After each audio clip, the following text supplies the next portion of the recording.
just wish you didn't look so worried. That's easy for you to say. You're a mannequin. You'll always have work. Me? I'm gonna wind up in the nut house after this. I wonder if Insandy's covering the employee health plan. That's the dress I should wear in the window.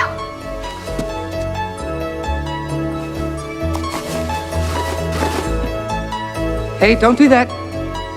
You weren't so shy when you were creating me. You weren't so real. Good God, who are you?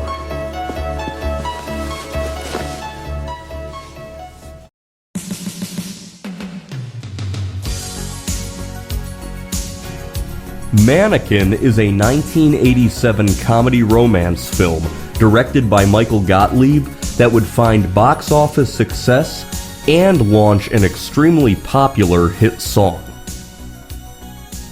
In ancient Egypt, a woman named Emmy Hezareh, played by Kim Cattrall, hides in a pyramid, pleading to the gods that she can find true love rather than be forced to enter an arranged marriage. Emmy suddenly vanishes. Thousands of years later, in present-day 1987, Jonathan Switcher, played by Andrew McCarthy, is a sculptor in Philadelphia, Pennsylvania, working at a mannequin warehouse. He finishes a single female mannequin that he considers an absolute masterpiece. He is fired for spending too much time making mannequins works of art, rather than fast assemblies. I got a sweetest song that I can use. Boss! All right, great. I was just coming to see you. You know, you could get the Dummy of the Week award, Switcher. Yeah, she turned out pretty real, didn't she? I wasn't talking about her. After being fired from a number of odd jobs, mainly for working too slowly to make each job objective too artistic, his girlfriend Roxy Shield, played by Carol Davis, dumps him. Oh, Roxy's job at us just destroying your sense of humor. You gotta quit! I'm not the one that can't deal with reality. Reality is very disappointing. Passing by a display window at the Prince & Company department store, he sees his mannequin. I wanted to take you home, but they wouldn't let me.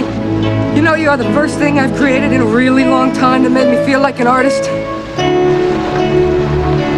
The next morning, he meets the store owner, Claire Timpkin, played by Estelle Getty. You really been here 100 years? Well, not personally, but the store, yes. It was built by my grandfather, Tough Teddy Prince. My father ran it until he passed away recently.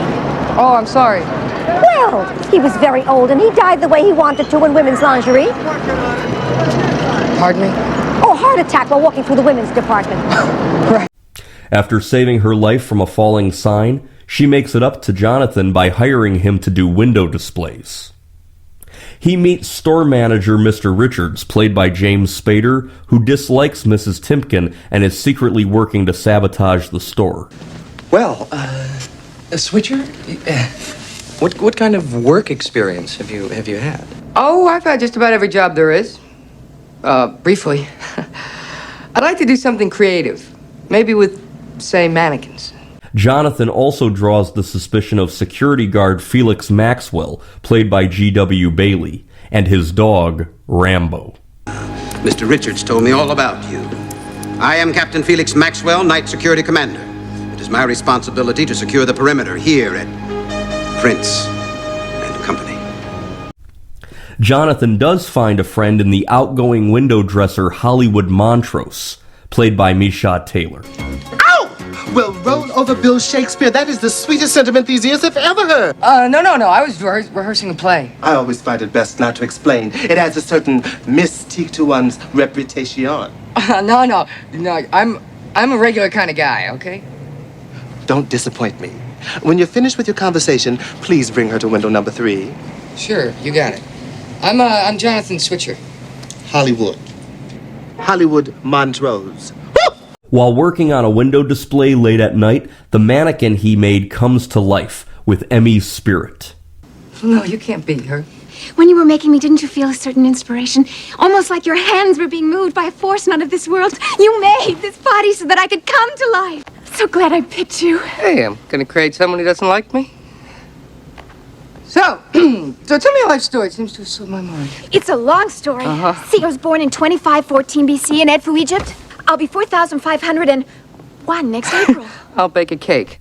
After assuming he is losing his mind, Jonathan comes to the realization that Emmy is really alive. She informs him that she has existed for centuries as a muse that inhabits different art forms, but has never found true love. She also explains that the gods allow her life when she and Jonathan are alone. Otherwise, she's just a mannequin.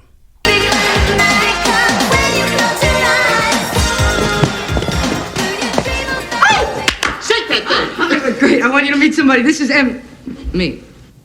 Very nice. Maybe I can get G.I. Joe and we can double sometime. Working with Emmy, Jonathan's window displays become an enormous success. The two spend nights putting together the displays, while they also begin a romantic and physical relationship. I think we could design an entire city. No one takes the time to build things that have character and dignity. People need that. We could give it to them. I love you, Emmy. I love you too, Jonathan. As the store becomes more and more popular and business grows, a rival department store led by Chief Executive B.J. Wirt, played by Steve Vinovich, along with Roxy's help, tries to get their hands on Jonathan, to no avail. Jonathan, let's talk about your future here at Alestra. I personally think it would be wonderful to have the whole team back together again. What'd you do with her, huh? Why don't you relax? It's just a mannequin. The stakes become high when Richards, Maxwell, Roxy, and BJ all try to take Jonathan down, while he and Emmy continue to fall in love.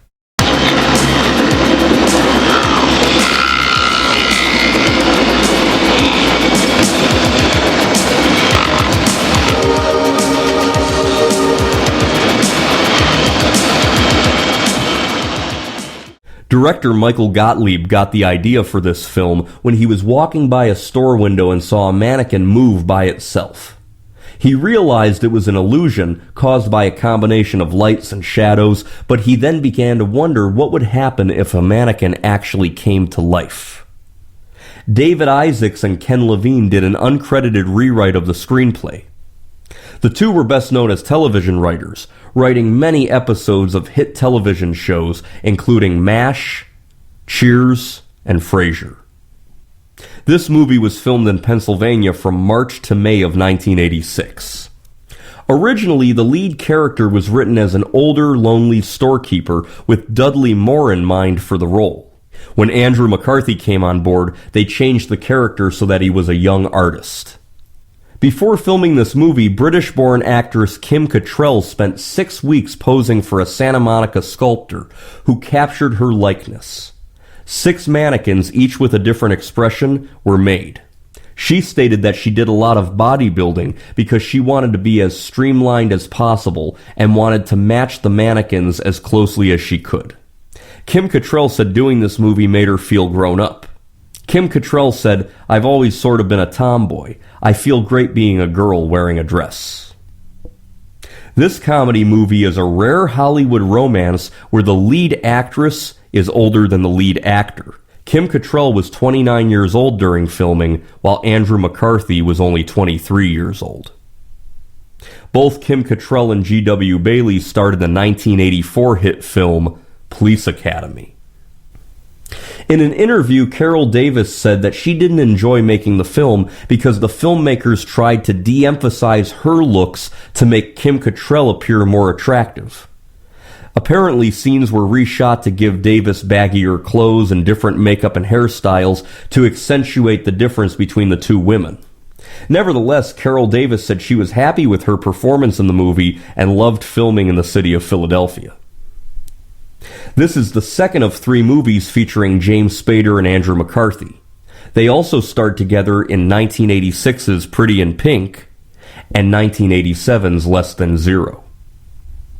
Released into theaters Valentine's Day weekend 1987, Mannequin grossed $42.7 million on a budget of just $7.9 million. This made Mannequin a huge box office success. The soundtrack included the song Nothing's Gonna Stop Us Now by Starship. Let 'em say we're crazy. What do they know? Put your arms around me, baby. Written by prolific songwriter Diane Warren and sung by vocalists Grace Slick and Mickey Thomas, the song was a massive hit. It reached high on charts worldwide, including number 1 in the United Kingdom, Ireland, Canada, and number 1 on the US Billboard Hot 100 for 2 weeks in April of 1987. This song would remain popular well into the first quarter of the 21st century, becoming one of the more enduring rock ballads of the late 1980s. I actually think the song is better known than the movie. I first saw this movie in the summer of 2004, and I remember I really enjoyed it. While critics were harsh when the movie first came out, it has gained a rather large cult following as the decades move past, as it is the epitome of the late 1980s PG romantic comedy type films. Many look back and praise both Andrew McCarthy and Kim Cattrall for their performances, not to mention both of them were in their prime, and I think they have very good chemistry together. Meshach Taylor is hilarious as Hollywood Montrose, and the other actors from G.W. Bailey to Estelle Getty and James Spader, they all do a great job. I recommend the 1980s romantic comedy film, Mannequin.